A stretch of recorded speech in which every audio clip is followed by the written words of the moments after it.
अशा प्रकारे. आणि हा आता मी ह्या मोदक पात्रामध्ये ठेवतो.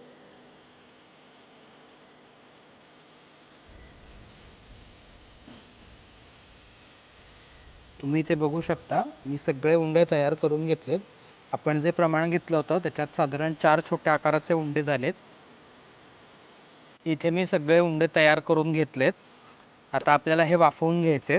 मी इथे मोदक पात्रामध्ये पाणी ठेवलं होतं उकळायला, तेही छान उकळलंय.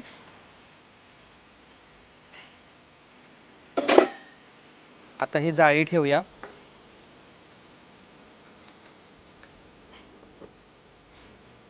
झाकण लावून घेतो आणि एक 12 ते 15 मिनटं मध्यम आचेवरती आपण हे शिजवून घेणार आहोत. इथे एक 10 ते 12 मिनटं झाली आहेत. आपण आता झाकण काढून घेऊया. मस्त वाफ आली आहे. तुम्ही इथे बघू शकता हे छान डबल झालेत आता साईजला. हे छान शिजलेत, ह्याचा रंग बदलला आहे. तुम्ही बघू शकता ह्याला चिकटपणा अजिबात लागत नाही आहे. आणि आता आपण एक सुरीमध्ये अशी टाकून बघूया. हे बघा, याला अजिबात चिकटत नाही आहे. याचा अर्थ आपले हे उंडे जे आहेत ते शिजलेत. आता मी गॅस बंद करतो आणि हे आपल्याला पूर्णपणे गार करून घ्यायचे.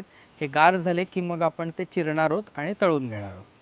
इथे आपल्या मेथीच्या वड्यांचे जे उंडे आहेत ते आता छान गार झालेत. एका बाजूला मी ते तळण्यासाठी तेल तापत ठेवलंय. तुम्हाला तळायचं नसतील तर तुम्ही ह्या शॅलो फ्राय सुद्धा करू शकता, तरीही छान कुरकुरीत होतात. आता आपण 4 उंडे केले होते, त्यापैकी मी 2च उंड्यांच्या आत्ता तळणार आहे. जेवढ्या आवश्यक आहेत तशा तुम्ही तळू शकता. उरलेले 2 उंडे मी एअरटाईट कंटेनरमध्ये ठेवून फ्रीजमध्ये ठेवून देणार आहे. फ्रीजमध्ये ठेवल्यावर 4 ते 5 दिवस ह्या सहज टिकतात. त्यामुळे तुम्ही एकदाच बनवून 4 ते 5 दिवस ह्या खाऊ शकता. आता ह्या आपण कापून घेऊया. साधारण आपल्या पेरा एवढ्या जाडीच्या मी कापणार आहे. तुम्ही इथे बघू शकता वडी जी आहे आपली ती छान आतपर्यंत शिजली आहे.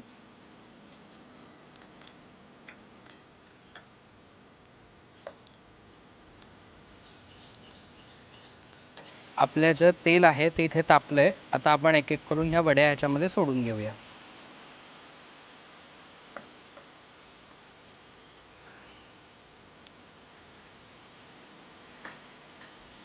इथे मी सगळ्या वड्या आता तेलामध्ये सोडून घेतल्यात.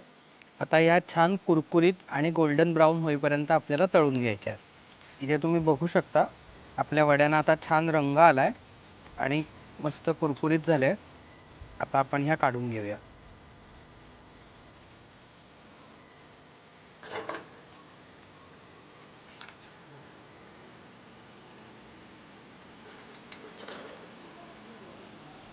आपल्या मेथीच्या कुरकुरीत वड्या इथे तयार आहेत.